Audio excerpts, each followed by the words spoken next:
All right, we are live with an instant reaction podcast. The Patriots, this episode is brought to you by Prize Picks, as always, which is the official daily fantasy sports app of CLNS.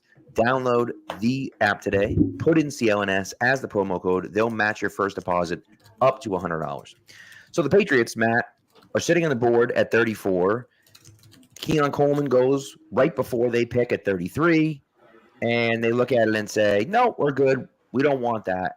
They move back. They move 34. They move back to 37 and then turn 137 to 110. And at 37, they pick Jaylen Polk. How are you feeling about Jaylen Polk, my friend? I love this pick. I'm very excited about it. I think this is technically a reach. I don't really think it's that big of a reach, though. I don't mind it at all. And I'll go through why. I think he's a fit for what they look for. You have the connection with Tyler Hughes, who's at Washington, so you have a really good scout on Jaylen Polk and what he brings to the table. And I think this is such a prototype of what Elliott Wolf likes at receiver. And it's just you're getting a young body who can do a lot of things, can make a lot of plays, a versatile guy, he can play on the outside, and you got him you still got the trade back, and you got to move up one of your later picks to help out. I'm a fan. Yeah, and I think a good question from Gary here is could he be a number one? And I don't know if he's ever going to necessarily be a number one, but he's 6'1", 203, decent arms, broad jump, just a crazy broad jump, 129 inches, 37.5-inch vert. His 40-yard dash is not exceptional. It's only 4.52. But his 10-yard split is pretty solid at 1.52. That's pretty good. And so, although it's not perfect, I think he's a better athlete than some people might be giving him credit for. And he wins jump balls. He's not just, I don't get any separation and I win jump balls. He wins jump balls. And I think the Patriots liked Keon Coleman at 34. When the Bills were taking him at 33, they said, no, we're moving out. And instead, we'll pick up an extra pick, or not an extra pick, but we'll move up almost a full round and pick a guy that we like better. And like you said, a big body wide receiver, which is exactly what Jaylen Polk is. Yeah. And I remember we did a process of elimination at one point on here about guys they might like at receiver. And you look at 34 and it was, we know that Elliott Wolf has historically not liked, or his father didn't like thin receivers. Mm-hmm. You look at the guy, and the Patriots need an X. And you look at the guys available at 34, and it's, A.D. Mitchell fits that, but there are off-field issues. I don't think he's on New England's board. Ladd McConkey is not that. Troy Franklin is not that. Keon Coleman was that. He's taken. And you saw the rumors. You've got 20 minutes before the round starts. It's Patriots love Keon Coleman, but will he make it to 34? And then right before the Bills pick, you start getting the tweets, Patriots thinking about trading down. And it's, okay, well, Coleman's definitely the pick, and that's who they wanted, and they're going to move back. Yeah. And Polk, he's over 200 pounds. I'm not worried about his speed. He's not like a deep burner type, but that's okay. He has NFL speed. He has 40 times, not like, I think it's right around where like Devontae Adams was. He's not quite that type of guy, but Devontae Adams wasn't that type of guy when he came out either, and then he refined and refined and refined. Side note, Devontae Adams was not good as a rookie. People thought he was a bust as a rookie, and he developed over a long time. It's a really good point. So, this is a guy who's improved every year. He's seen increased production. The way they used him at Washington, too, was like 60% out wide, 40% in the slot, because they like to mix up where their receivers are. But I think he can play outside a lot more. I think a lot of that had to do with Rome Odunze being there, and you're never moving Odunze out of that spot with the dude he is. Right. And like with what they want to do and what you need to do in the NFL, getting a guy who can be your X, who can win at the catch point, do all those things outside the numbers, but also kick inside when you want him to, and be a matchup guy there too, I think is good. He was on the consensus board. He was somewhere around 70, and they're taking him at 37, which looks like a huge reach. But I think when you factor in what New England wants out of the receiver position and also look at the fact that like things get pretty flat at a certain point.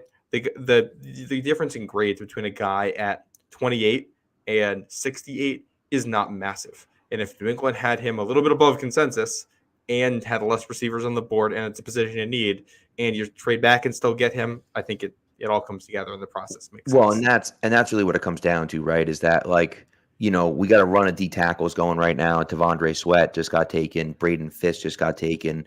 There was another D Wow. tackle went already before the Patriots took. So there's a run of kind of these defensive linemen coming. I don't know if the Patriots are in on that. They could use another defensive lineman, but like, could they use a defensive lineman now at 37? Like, probably not, right? It's No. more like, hey, we'll take a shot on a guy later on. Or if Tavondre Sweat, who just went to Tennessee, which, by the way, Tennessee did the same thing with Jeffrey Simmons, where he was dropping down boards. They took him anyways, and he's dominated. Of course, a little different situation with Jeffrey Simmons than it is with Tavondre Sweat, but still, I think that it's a great process for them. And I know that was a different that was a different leadership. Doesn't matter either way. So, but I think when you look at that consensus board, you start to wonder, okay, who is on the board and what are they looking at? Sure, Cooper, DeJean, right, which that is the correct pronunciation, by the way. Cooper DeJean is one of those things where you look at it and say, okay, well, he's a better player, right? I think the linebacker, the hell's his name? Cooper is a better player. Oh yeah. But they don't need those guys, right? So it's like it becomes a situation where it's like you're drafting for need and also the best player on your board, right? And so and Wes brings up a good point. Like he's going to be compared to Ladd, which the Bills now running the same issue with Keon Coleman. Keon Coleman, the Bills moved back twice. Both of those spots, wide receivers were drafted in both of those spots. And the Patriots did exactly the same thing where they moved back 3 spots. Wide receiver goes in that spot. They draft a wide receiver as well. But again, if you like him, and this is where it comes down to it, like if you like this guy, just take him, right? Maybe it's a little bit earlier. Maybe you could have gotten him at 68, but like it seemed like guys around the league liked him. He wasn't making it to 68, I don't think. And so, what are you going to move back again and then hope he lasts to 45? And it's like at that point, what are we doing? Just take the guy. Yeah, and he's good. I think I said 60. I think I said he was 68 before the consensus board. I was wrong. He's 62 on the consensus 62. board. Okay. Which it's only 6 spots, but that makes a little bit of a difference. At this point in the draft, this is a reach, but not a massive one, and a guy who, if this isn't, I know we think about wide receivers in the second and reaches. These are thinking Tyquan Thornton. This isn't that level of guy. The valuation here has to come with how you view different types of receivers, because there's different flavors, and in this flavor of wide receiver, it's Marvin Harrison Jr. and Rome Odunze at the top, and then Keon Coleman in the next tier, and then Ja'Lynn Polk probably a half tier down from that. So take the guy you like.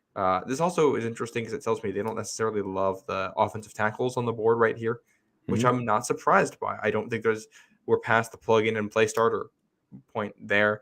Polk probably can be a plug-and-play starter for your wide receiver core. You can play him at the X, Kendrick Bourne at the Z, and put Pop in the slot, and KJ Osborne can be your kind of jack-of-all-trades backup, or, as Bourne is recovering, Osborne is in the starting lineup or whatever, and you can rotate those guys. So I think it makes a lot of sense for what they want to do. And again, where are you going to go? And the tackle is an interesting thing. And so we'll kind of see where they go with tackle. By the way, the Eagles just moved up for DeJean. They traded 53 and 161 for 40 and 78. They had Quinion Mitchell and Cooper DeJean? Yep.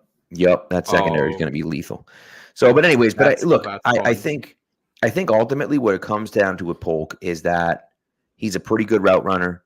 He doesn't necessarily have that elite level burst where you're like, okay, this guy's going to, quote unquote, take the top off the defense. But he's a good route runner. He fights for the football. He actually wins those contested catches. He's one of those guys. Now, again, maybe he doesn't have quite the body that Keon Coleman has, although his 40 time was significantly faster.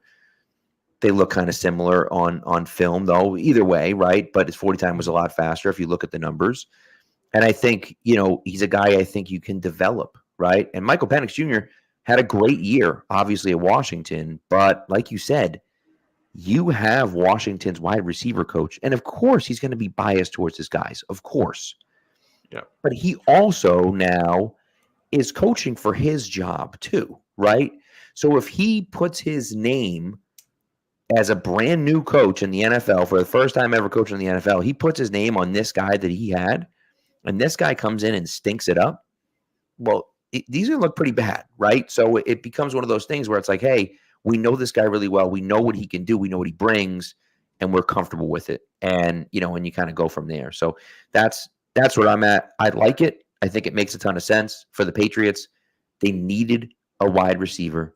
They got a wide receiver. And I think ultimately that's all you can really be happy about right now. And we may not love it. You may look at it and say, oh, whatever. They could have done this and they could have done that. And they could have drafted this guy and they could have drafted, but like they needed a wide receiver. They got one. And they specifically needed an outside wide receiver. That's why Ladd didn't make a ton of sense for them, because he might be able to play outside, but he's mostly an inside receiver. Yeah. I'll read off a couple notes here. He had over 1,100 receiving yards this past season and 9 touchdowns. This is a guy who has production. He was very productive this season, and this was his 4th season of college. He what do you call it? He was at Texas Tech his first year, short season with the pandemic in 2020. Transfers to Washington, gets hurt right away in redshirts. So his first 2 seasons end up being almost a wash. He has about almost 400 yards combined in his first 2 seasons. His first full season in Washington, almost 700 yards, 6 touchdowns. And this past year, his second full season, almost 1,200 yards, 16.8 yards per reception, 9 touchdowns. And a couple other notes. I'm just reading from the Beast some of the scouting notes that Dan Berger put in there. Routinely bails out the quarterback with his full extension adjustments to the ball in flight. You got a rookie quarterback. I like having that.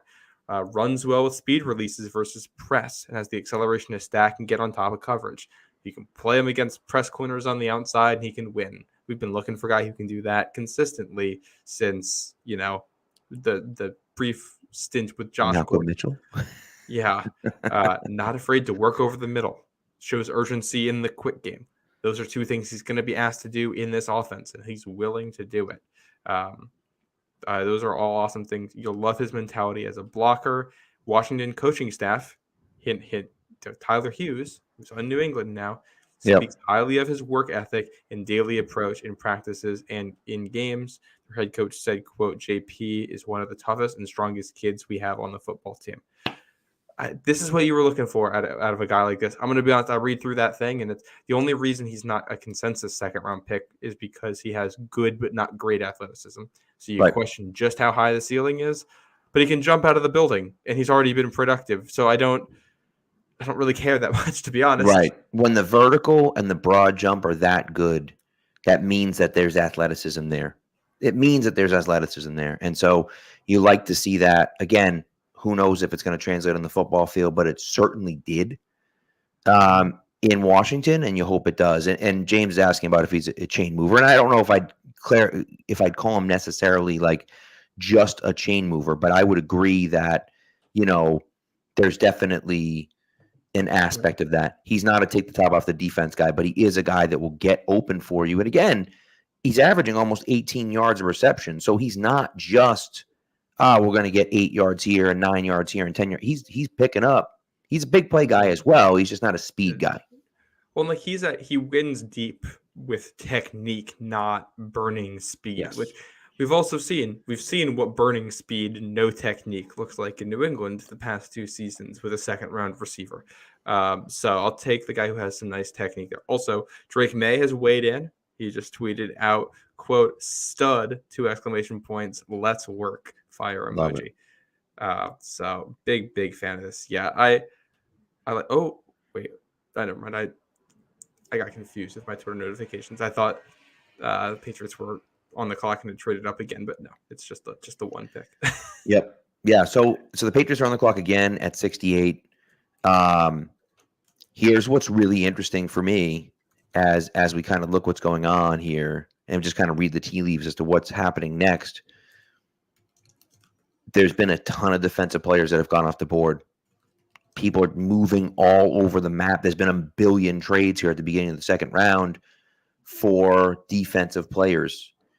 And that means that offensive players, now there have been obviously been a few receivers taken. No tackles taken yet. And so the Patriots just picked up another pick. Could they move up with 68 and one of those picks to move up and get a guy?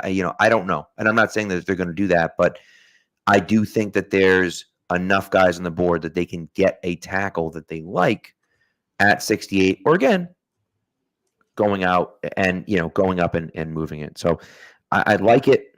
I like it, and I think that this makes a ton of sense for them. And as much as we wanted a tackle, I think a tackle only made sense if they were able to get up and get one of those tackles, and they weren't. And so now you're looking at it saying, yeah, we probably want a wide receiver. And again, could you have gone corner? You probably could have, but wide receiver is a much more pressing need, and Ja'Lynn Polk fills a specific need that you're looking for.